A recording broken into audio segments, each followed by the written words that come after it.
Welcome back to session 3 of the JA Success Skills program. As a reminder, we are using the adapted outline provided by JA of South Dakota instead of the guidebook that's found in the kit. Today's activity is all about listening and the importance of communication in the workplace. So far we've talked about marketing ourselves and interview skills, and now we're going to be really considering what it would be like to be in that workplace and the importance of communicating. In your introduction, what we want you to do is to use the connections poster and the build rapport poster to lead the students in a discussion about those skills.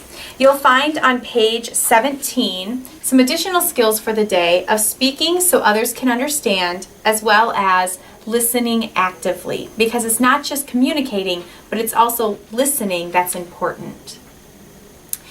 Once you get through your introduction and talking a little bit about your experiences with communication in the workplace, we want you to have the students do a role play.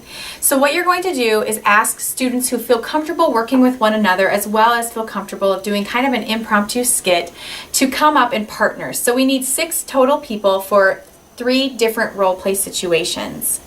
There are going to be 2 students for each of the role plays, and what we want them to do is we want them to over-exaggerate their nonverbal communication, because what we are really going to consider is what they're saying versus what their body language is telling us as well. So what you'll do is you will just ask the 6 students to come, give them each one of their role plays, quickly prompt them as to what their role is, and really encourage them to do some over-exaggeration in their communication, both verbally and non-verbally.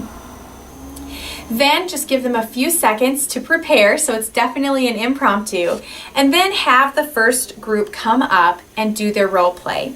And then what you will find on page 18 of the adapted outline is that there are some discussion follow-up points for each of the role plays, which will help lead some discussion after all of the role plays are completed.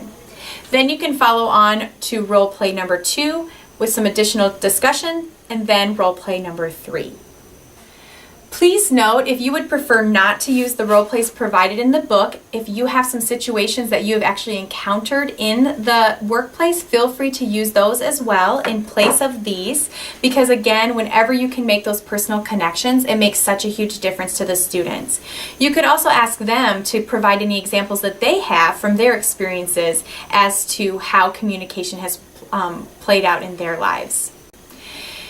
After the role play scenarios, really talk about the importance of body language and how it's so easy to misinterpret, and that's why it's so important to pay attention to both what you're hearing as well as what you're saying.